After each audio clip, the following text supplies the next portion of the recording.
Welcome to another AI Meetup. I appreciate you guys coming. Today we have 4 panelists and we're going to talk about how marketing will change with the introduction of AI. You know, what kind of new channels are going to show up and whatnot. So I'm going to start with an introduction here. Gary Gottlieb here. He's got a company here in Vegas that's doing business agents, helping companies basically enhance their internal processes, right? You want to talk a little bit about that real quick? I don't think the mic's working. It's recording. It's not supposed to be, it's only recording for that. So you just have to go. My name is Gary Gottlieb. I'm with Ask ROI, and we've got 3 platforms we've created. Ask ROI itself is a chatbot competitor to ChatGPT and all the other majors that are out there. Difference between Ask ROI and everybody else is we come from small business. And so our first thought 3 years ago was, how does ChatGPT and everybody that's out there really cater to the needs of the small businessman? Do you provide customer service? No, you don't. Do you provide FAQs on a regular basis provided by you instead of having all the independent operators thinking how ChatGPT can best manipulate it? No, you don't. Do you have 24-hour customer service? No, you don't.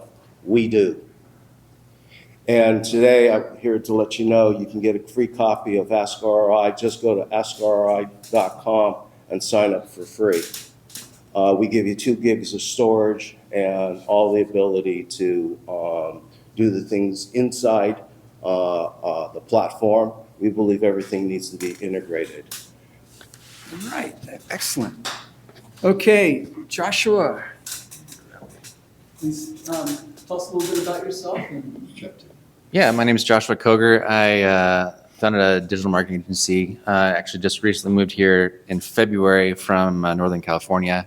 So just getting kind of integrated into the Las Vegas community, helping companies essentially just increase their visibility online. So I have a very varied, experience and past from, faith-based to nonprofit to director of technology at Carnival Cruise Line. So all from not living near the ocean. So that was interesting. So, yeah.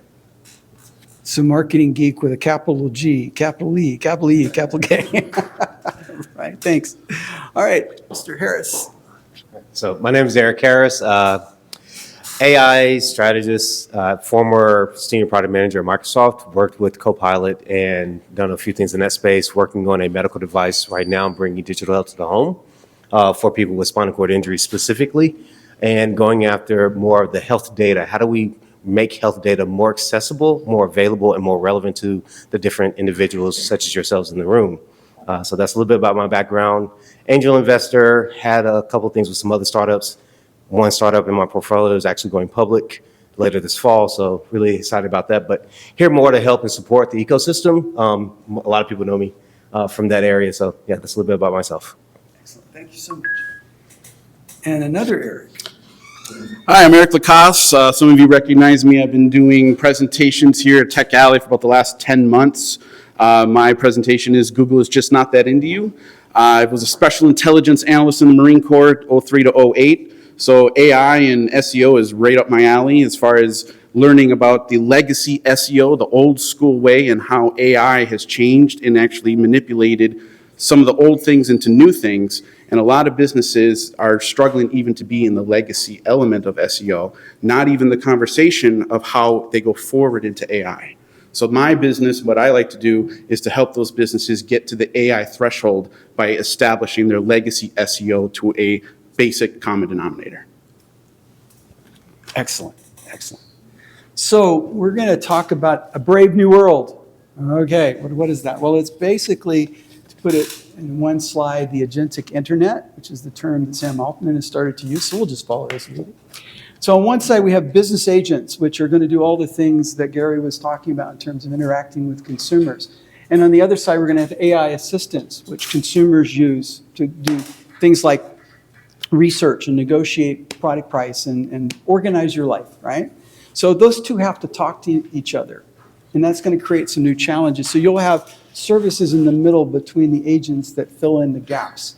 provide things like anonymity and, broad scale analytics to connect the two parties that each have interests. Like if the consumer agent needs to find business agents that are selling particular kinds of products, they need to kind of find a phone book to look those people up, yellow pages, if you will, for agents. So that's the background. The assertion is that the internet is going to change dramatically and it's going to move very quick. And what I want to do and what I've done in the last few presentations, both here at this venue and also the Henderson Tech Alley, is try to raise awareness on the part of businesses about the challenges, some of the things they can start to do, some of the things they shouldn't do. And so that's why I brought this panel together today, because they each can have insights provided to you that might, help you avoid a rock, right? Or maybe see a new opportunity. So both sides are good. So we have 9 questions. You can read through the questions. We're just going to step through them. If you had a question and it's on the list, just wait till we get to it. If you don't have a question, if you do have a question that's not on this list, then we'll give an opportunity toward the end to open it up, assuming we have time. So first question, how will AI change how my customers find products and services like mine? So any of you guys want to start with that one? Eric. It was my question. So how many of you all use Google to search for things presently? All right, keep your hands raised. How many of you all use Bing? Who knows what Bing is? That's funny. That's funny. Wow, that happened. All right, how many of you all have actually typed in, like, what is something inside of an AI prompt? And you got back a URL, whether using Perplexity, Gemini, et cetera, right? So that's search. What is happening is the LLM, the companies, OpenAI, et cetera, are brokering contracts. OpenAI just did one with Shopify. Anybody heard about that? So Shopify. So they're essentially backfilling a lot of data of available products that are there. AI search is what is happening. So if you have a product, how are your customers finding you? Search is actually transitioning into more of a prescriptive, like this is what you need versus this is what's available. And that's kind of the mental shift that a lot of people don't understand. And it's happening very quickly. People are losing dollars. I think this is where SEO actually comes into play as well. How do you shift the information there? So customers, how are they finding your products today will largely shift in from here's a list of things that you can go find, figure out the top ranking recommendation to this is what's recommended based upon their ability to describe what they want.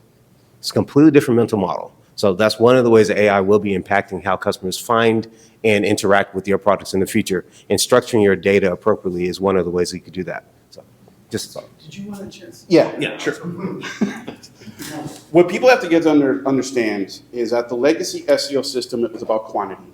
What do I need to do to get 100 visits to my website? Those days are over. You're going to get 5.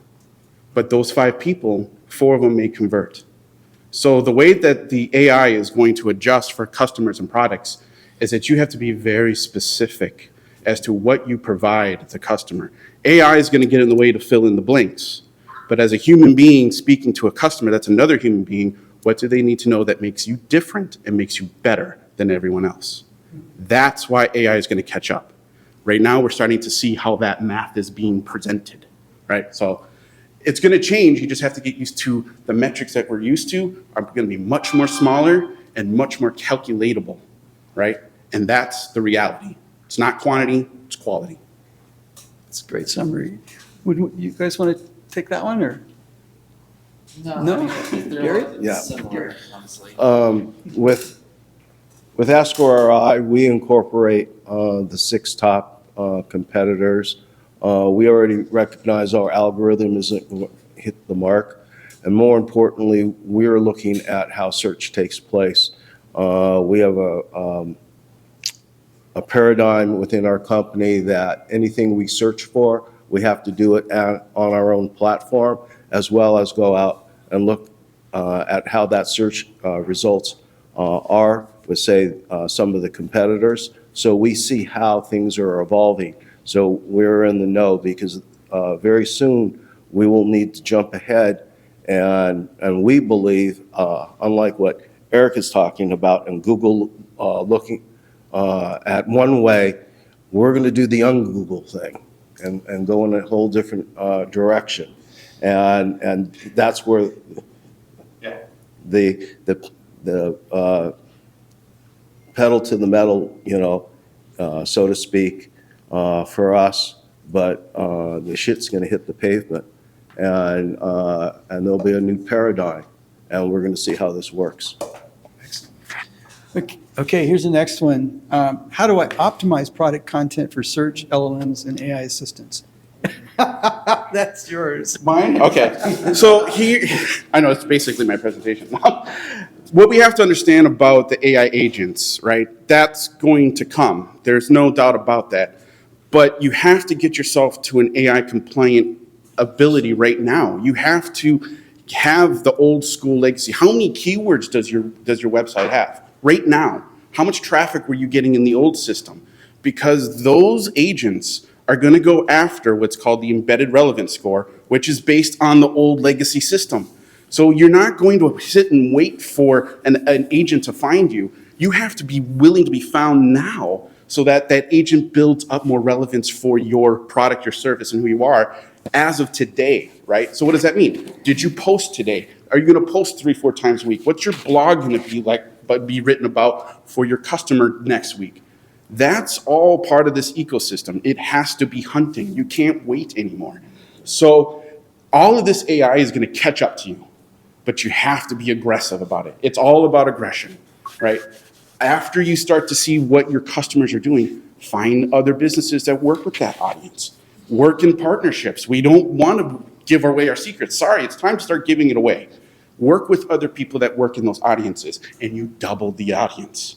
And AI is going to start to realize that, and that's what's called semantic topical authority. That is not just one word. That's all the cascading words that are associated with the one core industry keyword that relevant to your business. What else is incorporated in that ecosystem? AI is going to find out, and AI is going to reward. That's what they do. I think you let your inner Marine come out there. I apologize. Yeah, I mean, I think to add to what Eric is saying, we're shifting from a keyword-driven algorithm, which granted the algorithm has gotten a lot smarter over the years, right? It keeps getting better and better to match intent more closely. But now, instead of almost like a binary, hey, what's the keyword? Now we've moved to a contextual, right? Where the LLMs have so much more computing power to actually understand not just like what's this keyword and what's the relevance to another keyword that may be on the page. Now they're actually understanding like the videos and like everything about the website, and then they're looking out beyond the website to see, okay, where else is this person cited, and how important is this website or what the person's talking about compared to wherever else it's being talked about on the web, and it's crunching all this data in milliseconds and then presenting a one paragraph explanation, right? So it's moving from this keyword. It doesn't mean that keywords are, in my opinion, it doesn't mean that keywords are dead, because they're still included in the algorithm when he's talking about the legacy, but it moves to much more contextual and topic, like do you dominate a topic? That's what it's looking for. How relevant to a topic is your website? And so the more that you dominate a topic and you have a breadth and a depth of, experience and authoritativeness and trustworthiness in that topic, probably the more that you're going to be cited in those LLMs. So it's almost like, omni-channel marketing versus a single vertical. So that's kind of where things are moving to, and from my perspective. Eric, did you? No? What next? Okay. Will AI disrupt my core value proposition in the way people evaluate offerings? This is clearly from the business perspective, right? So think about that. That's every one of you that have a business, you have maybe a number of different value propositions. Are all those going to be relevant coming forward? Any thoughts from the panel on that? I will give you one that I just talked with Joshua. His wife does a podcast. And I was thinking, well, maybe podcasters will have agents that talk to their audience. What would that do? It lets the audience start to interact and share their thoughts and feelings and desires. What can the podcaster do? They can take all those conversations and get a deep understanding of where their community that they're part of is going and try to answer and enhance that. experience. And now Gary has a question or a comment. Yeah, well, as we move towards that kind of democratization in economics, then I think social media and all the other many online platforms and audiences and ways we can, we the business community, engage audiences and consumers go out and engage providers. It's going to be a lot, it'll be a lot more decentralized, and it'll be truly an opportunity for entrepreneurs to finally shine and break away from, say, the overreach that, say, Google and some of the many search engines that have been out there controlling the narrative. And that's what we've been looking forward to, is how do we really democratize and decentralize a page. Crypto has been leading the way. It's time that economic markets start listening and changing, and that will spur also the adoption, I believe, of crypto and blockchain to a much greater degree.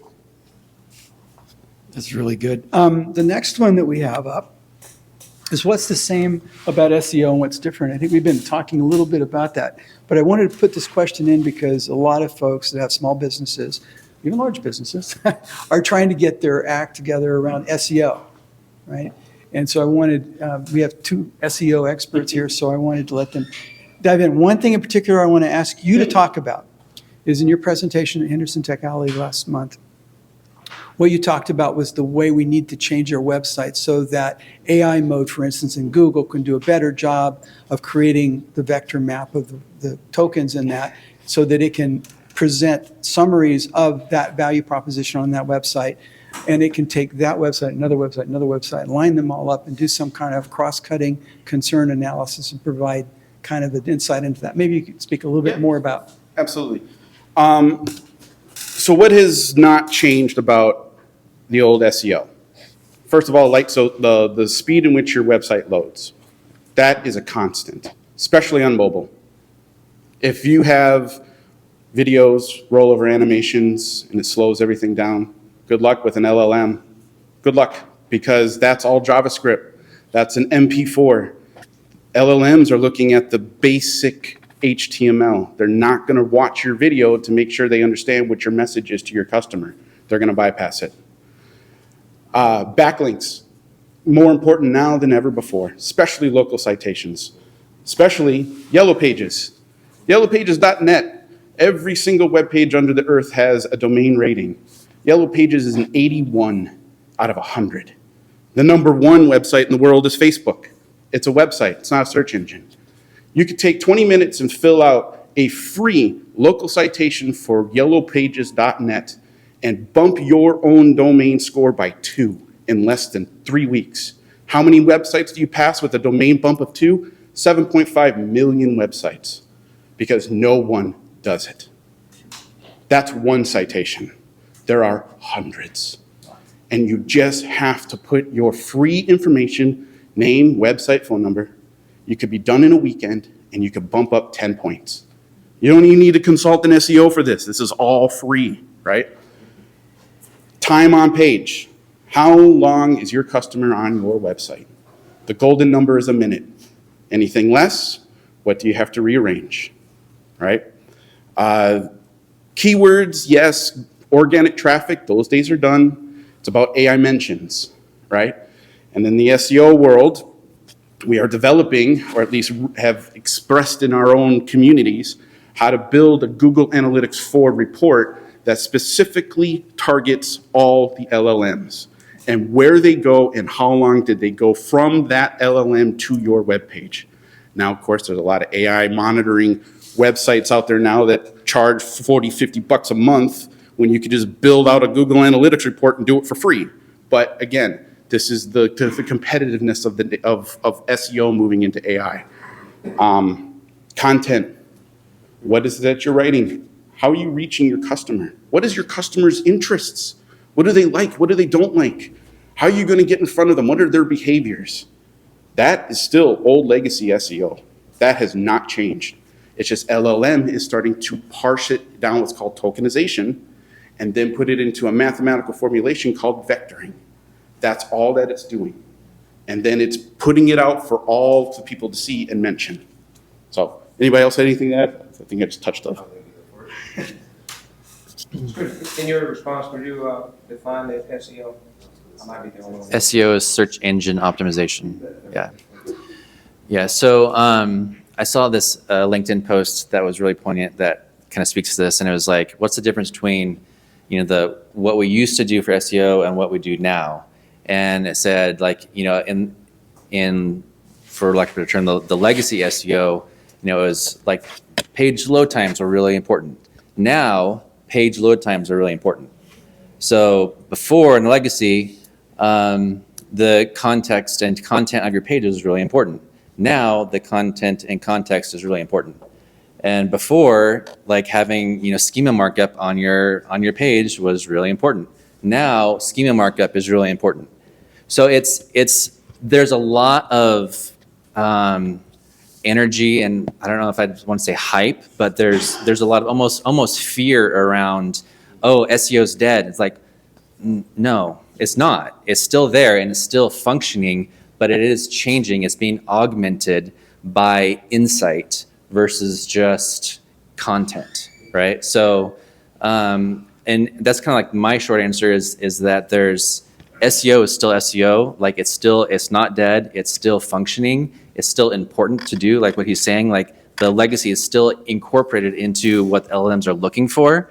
If you don't have the good solid SEO base, then you can't probably expect to be found on LLMs now. So it's still there. It's still functioning. It's still important. But there are things that you can do. Like I know for my clients, I'm adding summaries at the top of articles. I'm adding like FAQs to every long form article. If it's short, maybe not. But if it's like cornerstone piece of article, then I'm adding an FAQ for that specific article, that specific topic. Things like that that are bite sized that can get pulled into the citations for LLMs. If you have like infographics or things like that, like things that will get shared or cited on the other platforms, those are important. So you can do things, but at the same time, SEO is still there, it's still functioning, it's still happening. So we just had a question from the audience by text, which is the first. I love that. Can SEO be regional or national? Basically. Can SEO be regional or local? Can we, tailor it to be focused on a particular, like Las Vegas or some other geographic location?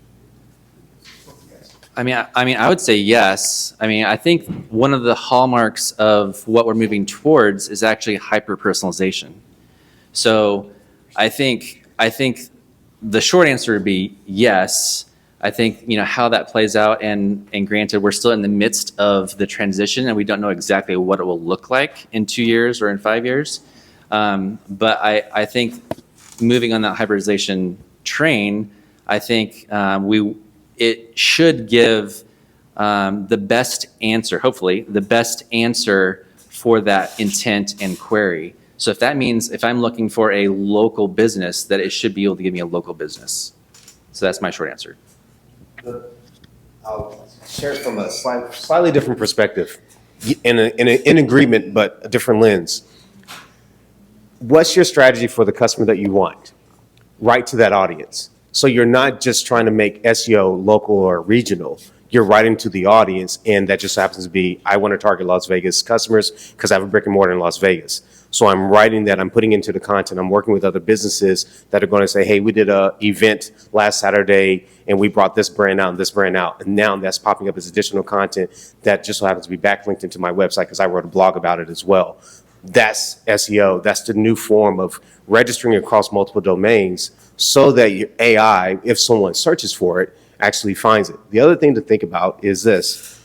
Is your product something that in conversation someone would go and ask AI about? So don't over pivot, please. Because if you do that, you're going to spend a lot of effort and energy, and your customers may not use AI to look you up. So being relevant, understanding your customer, understanding their buying patterns, their habits, what brings them into the market to look for a solution in the first place, how are they solving the problem, helps you understand how to use AI, how to use search, how to use SEO to tailor your presence online digitally to cater to them. That's just a thought. I have another thing to add about that. And this is an interesting topic because the SEOs are going to have different ideas on how to reach locally and nationally. My perspective, it's always going to be Mike Tyson's Punch-Out, right?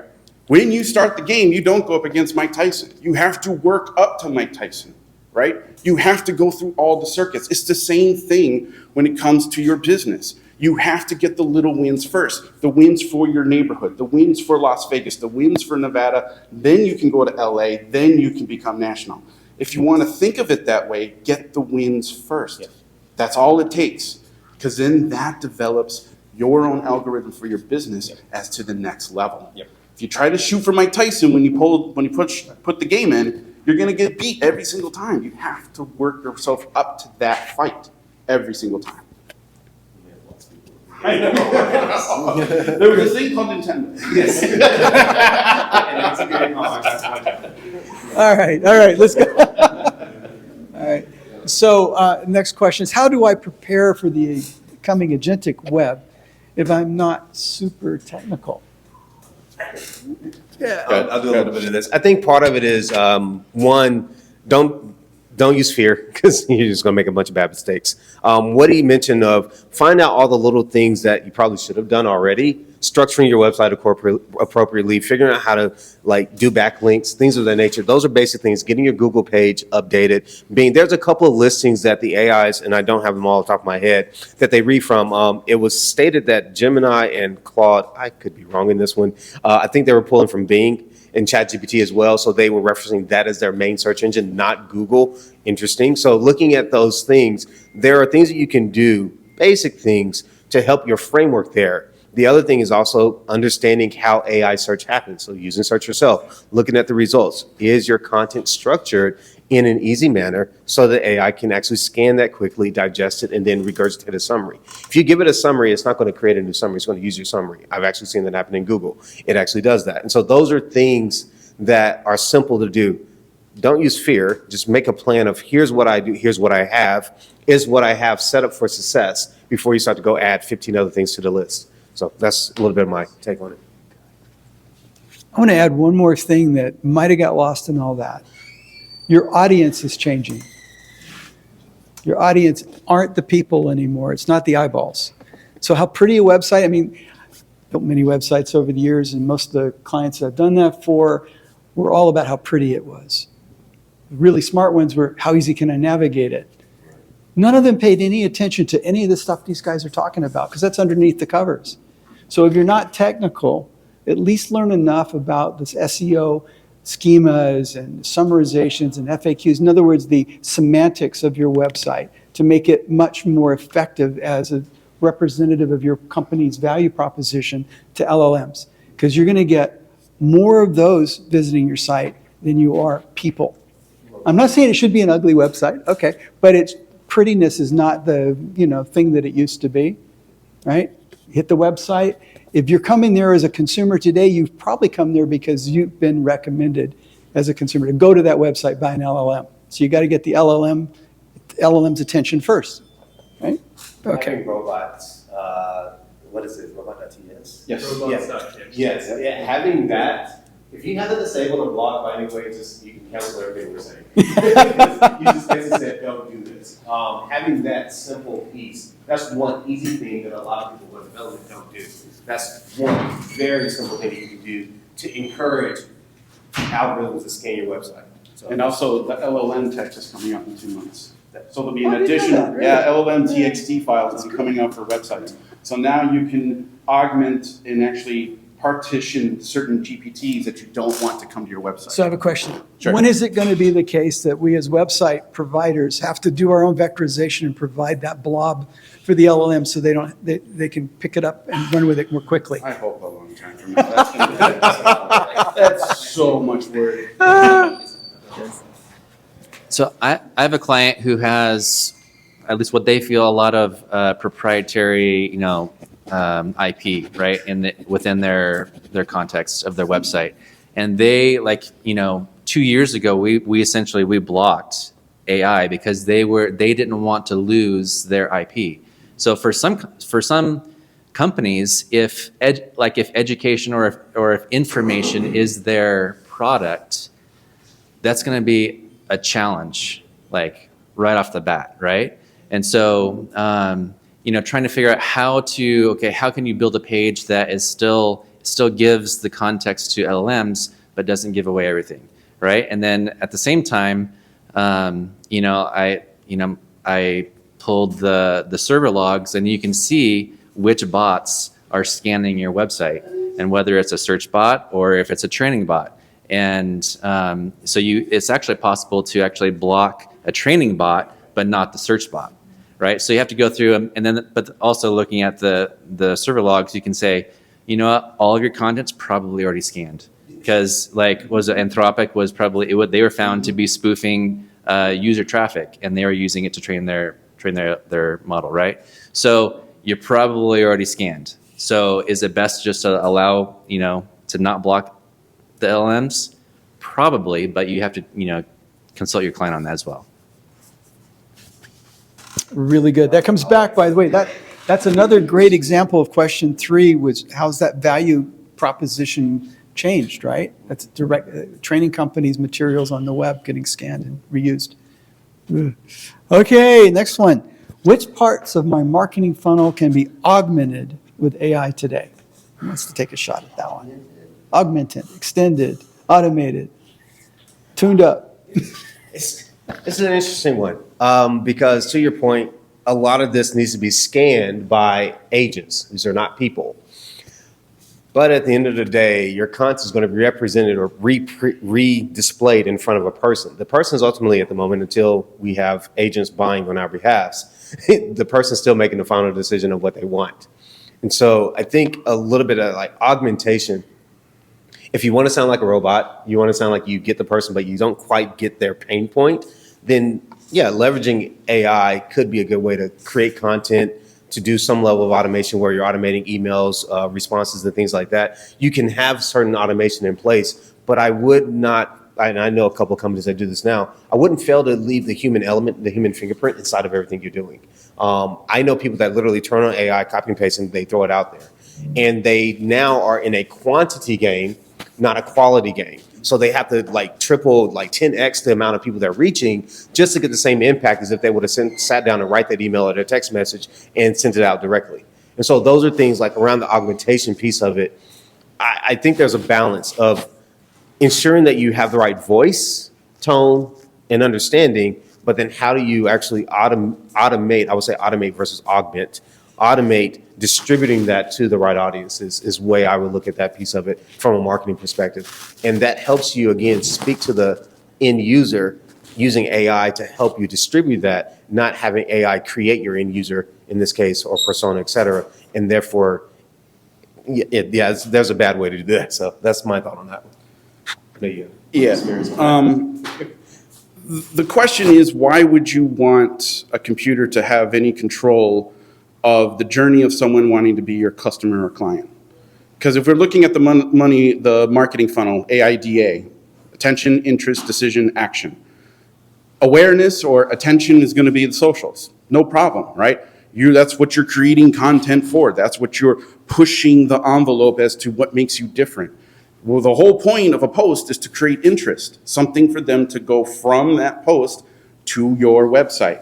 That's where they make the decision. And their decision is whether they take an action. That's as 101 as this whole SEO marketing funnel works. Now, if you want to augment the mass quantity of emails that you want to go through, fine. But again, you're not looking at the real issue of building the online presence, which is who are the people you want to get in front of and what do they need to hear from you that creates interest. As we move into the agentic world, okay, if you're not at the point where you're actually being seen by LLMs, you're still doing the legacy stuff by the numbers. I need to make a post. I need to make a video. I need to do this. Until you get to a point where the technology is caught up to say that post got this many mentions on ChatGPT. Now you're looking at now you're in the AI world. That's where social media and AI are going to converge. At the very beginning, what do you post? It's not pictures of the dog. It's not the Bellagio fountain. It's what you do that's better than anybody else, period. Okay, I like that. Yes. I think when it comes to just augmenting your marketing with AI, honestly, I think the sky's the limit. Like, maybe this is a different take, but you go to platforms like NAN, and if you want to automate something, whether it's creating blog posts or videos or like content, like you can do that all day long. Granted, now if you've ever typed a prompt into an LLM, you know that not all prompts are created equal, right? I mean, I was on a Zoom with a client the other day, and he's like, "Oh, let me ask what like ChatGPT." I'm like, "Okay, fine, let's see what it says." And he typed in like create article for blah blah, and I'm like, "Okay, right." So if you type in that prompt versus a prompt that gives it more information of who the audience is and right from the perspective and like what keywords you want to use and what sections, and like you're going to get a much different result, right? And if you just copy paste like what he's saying is like the quality of content is just not going to be to where it's probably going to benefit you all that much. Maybe there's you have a post to post, right? So there's that, but the like quality is what is going to get you further with LLMs. So if you're using it to get you 80% there, and then you're massaging it and you're editing it and you're adding your own expertise and you're adding examples and you're adding an infographic and things like that, that's where it's probably increasing the speed of content creation by 80%, and that's where it can really be a benefit, in my opinion. Being a businessman, when I read the question, my marketing funnel, I'm also always thinking the flip side. Well, I go from marketing to sales. When that flag goes from marketing to sales, I go from an AI or some kind of automated system automatically to a personal touch. Personal touch will never go away. I'm going to underline that. It will never go away. So any small businessman or large corporation thinks that they're going to eliminate a large workforce within their population by automating a bunch of things and then taking those folks and saying bye-bye, fatal mistake. No one knows your business better than them. No one can sell your business faster than them. Bring in a bunch of newbies or take people that have been with you for 2 or 3 years. Who knows your culture? Who knows your product? Who knows how to talk the game? They are going to be better and more trainable and available to be reused in a very strategic way. That's our approach. Right now, we're in the middle of actually providing opportunities for people to invest in our blockchain. What have we done? We have agents out there entertaining marketing questions. The moment our algorithm senses there is a sales question, it immediately get us a live agent for you. Do you want that? Sale time. So what's the percentage of people that say yes, okay, right away to that question? Is it 50% of the time, 80% of the time? About 40% of the time. Interesting. There's That's a still good qualification question. It's a good qualification because they're still gathering information. They're still need to be marketed to, and there may be a few more minutes before they go through the materials, the marketing materials that we have out there. They haven't read everything, but we're constantly prompting, and that's what we're finding, and more to be revealed. Next month, I may come back with new information as to what's going on. This is a dynamic world, and welcome to AI. That was great. All you guys had great comments on that question. Let's go to the next one. So, are KPIs changing? Which one should I be tracking in this new reality? KPIs, key performance indicators. If you're not measuring what you're doing, you're probably not doing as well as you should. Okay, it's very simple. You have to measure to improve. Right? Go. All right. Those are fighting words. All right, who wants to take a shot at that question? Mine's will be a short answer. Okay. You know, the first KPI you should do is do a self-audit on your website on ChatGPT and Gemini. That's your first KPI. It'll give you a list of what it needs. That's your first KPI list right there. Unless it comes out, what were you thinking? I know, like, what? No, seriously. Write what your business is, the web address of your business, and say, what do I need for you to see me in the LLMs? That's where we're at. You don't need to find an SEO to do an audit. You can do it yourself, and it gives you a list of all the things it needs to do. And then you say, I don't know how to do that. I can hire someone to do that. I think I can learn how to do that. That's your KPI. Yeah, do I have anything to say after that? It's a lot of people. We tend to complicate things because we hear buzzwords and things we don't understand. Like, what's the next step?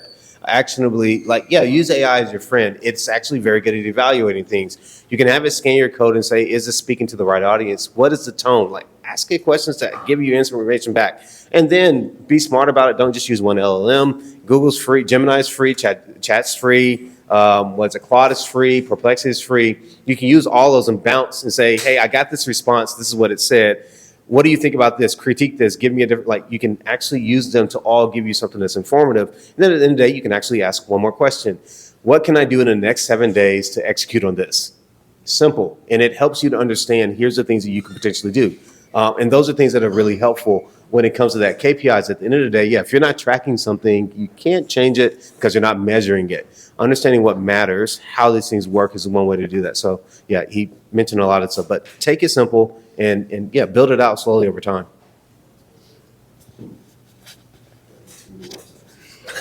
This is honest, as a marketer, this is actually a challenging question because when you're talking about working with a business, it's how do you know you're doing a good job, right? And so this is what the key performance indicators are really speaking to. Before you could speak to hey, I increased your page views or your traffic by 300%. And now, with the rise of zero-click searches, I don't want to be judged on traffic anymore, right? So how do you work with the business to still show that you are doing something of value, whereas before it's now the KPIs are definitely changing, right? With email, I don't even actually track opens anymore because one, it impacts deliverability, and two, really reply rate is kind of all that matters. Either click-through rate or reply rate, right?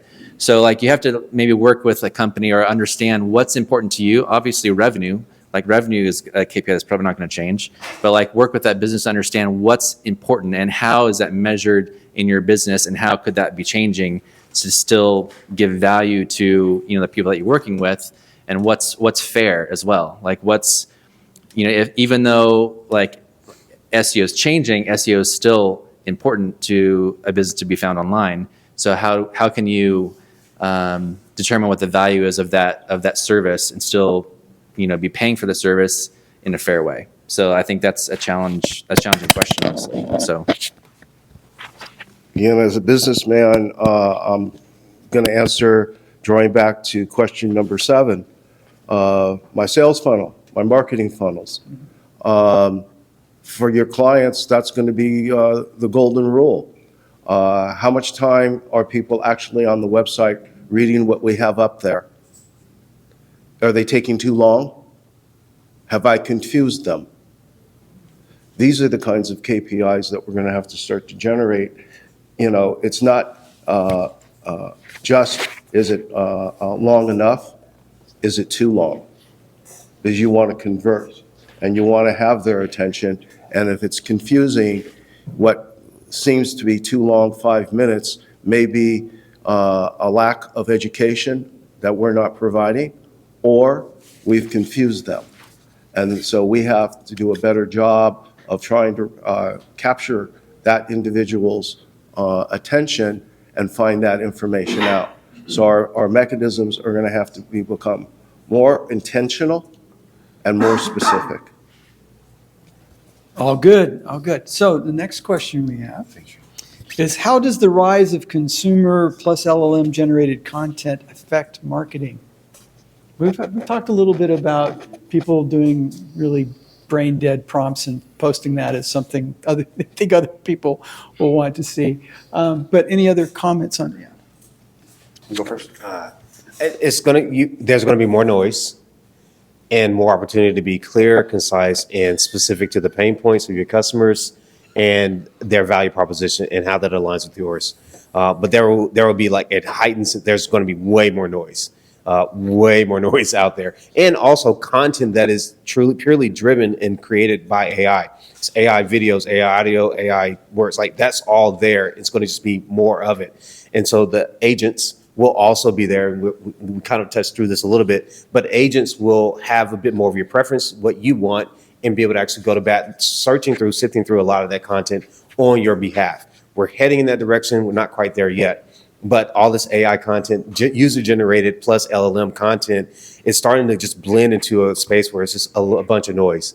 And so I think one of the things you have to realize is how do you reduce the amount of noise that your content shows or is supported by, and how do you speak to the customer? Customers know when something resonates. They know when they feel heard. And that type of content will resonate, and that's something that AI cannot do presently really well. It's going to generate a bunch of fluff, but you can read through and you can tell when something's prompted by AI. You either have the dash or you have certain words where it just doesn't quite cut it and make sense. Those are things that are hurting a lot of what customers and businesses are doing in that space. And this goes for even large corporations. We dealt with this in Microsoft, where there's people that wanted to just post and create content is like using LLMs. It's like, no, that's not going to resonate with the audience. And we've done a lot of testing. I worked with a group where we spun out probably 1,500 tests a month on content and things of that nature, and how we're working, doing growth. And so if you think of big corporations doing this, it's something that you as a small business should possibly be doing as well. So there's a new term in the AI world called the EBS, Embedded Relevance Score, EVS, always get that mixed up. EVS, Embedded Relevance Score. This is the ranking factor of AI. It is basically taking every word of your website and what is called tokenization and vectoring.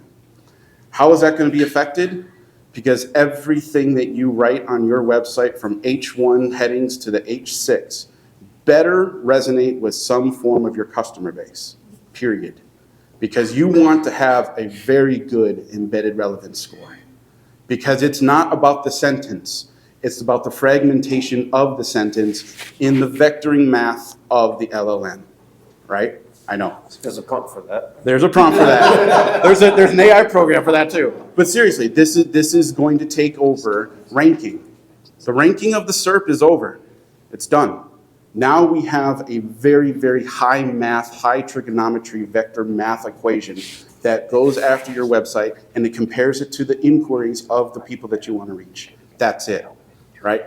But we also have to look at what search is now for AI. Searches could be an hour long. You could be having a whole conversation, and your AI is going to be doing the work behind that conversation and reference this business in conversation with you. It's not one sentence on a Google SERP with 10 blue links. Those days are over. Now you have to be very customizable as to how you get in front of those people. And that is going to be, it's going to be a great challenge, but it's going to be a lot of learning curve for a lot of people. You know, the word generative is maybe almost a misnomer in my opinion in some instances in terms of AI, because while it does like generate, it's going out and grabbing all the context around that thing, and then it's using that context to create its answer, right? But so it's not creating something new per se. It's especially if you're creating like a blog post or something, right? It's going to grab what's out there, the most prevalent topics or the most visible, or what it deems as the most, the best, so to speak, and it's going to recreate that. It's going to rewrite it and recreate it, right? It's not creating something. It's not generating something new. So if you want to, like, as far as how it's affecting content and marketing, it's creating a lot of noise, like what these guys are saying, And so if you can create something that's insightful, if you can create a white paper, if you can create something like an infographic that actually gives value, right? Then that's going to help set yourself apart from all the the white noise generated from just the mass content creation, right?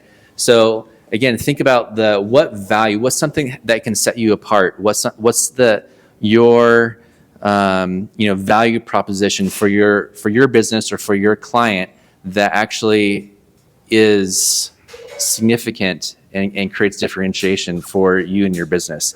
Like create content on that and create something that's not just AI generated, but that's something that gives your own personal critique or insight into that thought leadership. The thought leadership those are the things that are going to get cited, right, and get pulled into LLMs. So I think in its simplicity, there's going to be a lot of opportunity for new concierge and influencers to really step in and be gateways for companies to bring in audiences. As the search engines go out there and there's mass disruption, I think influencers and concierges will be created that have an opportunity to really build an audience that may be hyper-focused on a particular area of products, and they'll be able to drive traffic, and companies will be very happy as they start to try and figure this out in another way. That will be a short-term opportunity to be able to generate revenue. And I predict a lot of that will start happening in the next 6 months. That's great. So we got 2 more questions here, so we're going to try to get through them all. How will consumer ratings and reviews change and affect marketing? We all love those ratings, right? I mean, we got to laugh. We gotta laugh at it. Oh, well, because that's going to be monitored by LLMs. It's going to be a ranking factor. What do you think those LLMs are going to look for in those agents? They're going to look to see how many 5-star reviews you have, because Google My Business profiles will be embedded in the LLMs, right? But this is what you do about your ratings. Try to get at least 1 3-star. Try. Because we start to see in the statistics that if you have 100 5-star reviews, we may not hold that to too much trust. People want to read the 3-star. They want to read how you handle someone that didn't have a good experience. Yeah. A 4.9 is better than a 5. And LLMs are catching on to that. Yeah, that's the unique thing. So Google reviews have been out, Yelp reviews, et cetera, have been out for a while, and companies have gotten smarter to where they can actually put a gateway in between what gets actually posted to Google versus being able to filter that out. And I know a couple of companies that they really went out and said, we will only get you 5-star reviews. So they gatekeep everything else. And I was like, that's the worst thing you can do. As humans, we actually want to see that they're not perfect. Do you go out and trust a company that has just 5-star? More than likely, no, because that something's wrong. There's other humans behind the scene. Someone's doing something to screw something up, and not every salesperson's perfect. But this goes back to a lot of the other things we said about SEO and content, especially in the age of AI. If you have Google reviews, that's not on your website, that's on Google. Can you bring those in? That's backlinking to that. Those are ways that search content is being relevant based upon that. Another thing you can do is get on more than one review site. That's just adding your name, your business, what you do, how you solve the problem for the customer, how they speak about your business differently, and it's not on your website, it's somewhere else. And that adds to your relevancy score when it comes to the AI algorithms. It actually helps a lot. And I know companies are like, well, I'm only on Facebook or I'm only on Yelp. I'm like, yeah, get on Thumbtack. You're doing home services. You should have reviews on Thumbtack. Work that into your ecosystem. When you go out and you do a sale, if you're doing something with services, close the deal and ask the person to give you a review. Video reviews on YouTube and things like that where they do shorts. Those things work. Instagram, like this is your whole ecosystem of content working for you without you having to produce a lot of it yourselves. And it does take a lot of work to do that. But the benefit is you show up fast and you show up relevant to your audience, not to just everybody, but your audience. And that's where marketing dollars comes into play. A lot of people spend money on marketing because they're trying to figure out their audience. I'd rather spend money on marketing actually speaking to my audience. And using organic information and content is one of the best ways to do that. And reviews and customer testimonials is like gold. It is literally gold because it's something that you didn't say. It's not in your language. It's on their profile. It's on their whatever brand, and they're speaking about you. And that's relevancy scores that AI is actually picking up on a lot faster. I want to thank everybody for being so attentive today and so quiet. It's been one of the quietest sessions I've attended here in Tech Alley. Any snores out there? So I want to engage all of you. By a show of hands, how many of you have been involved in any marketing or sales effort with your clients? I want to see who we're actually talking to. Or the other way around, you have a business and you have Or you questions have- about marketing. There you go. Curious about AI. Hopefully everybody. So. Everyone here, they're curious about it. So in our marketing, and we have a lot of new fintech products out there, blockchain, our own tokens, 3 of them we've created and stuff. But marketing Ask ROI, our experience has been every person who's come on, who's taken a free copy, and you can't believe how many people don't take a free copy of something that they can simply delete. It's amazing. Especially in today's hyper-tech society that we have. We ask them for a review. And you know how many reviews we get back? Less than 1%. It's classic, right? It's classic. And so for you that are thinking about marketing and sales questions, think about that dynamic. When you give something away for free, let alone that has a price tag to it, we have to really get creative in prompting our customer or would-be client on getting their feedback. Why was the sale? Why couldn't I sell you this? What is the roadblock? Well, we have hit 12 o'clock. That went by pretty fast. So we're going to end it here. We didn't get to the last question, but you can certainly talk to any of the guys here over lunch. With that, I want to thank everybody for coming. A lot of fun. And again, let's talk after the presentation if you have any further questions or suggestions. By the way, I always say this at the end of every one of these tech alleys. If you have an idea, if you have something you're doing you think would be of interest, community, come talk to me. Maybe you could be one of the presenters. I always am very open to finding folks that have interesting stories to tell. So thank you very much. Thank you.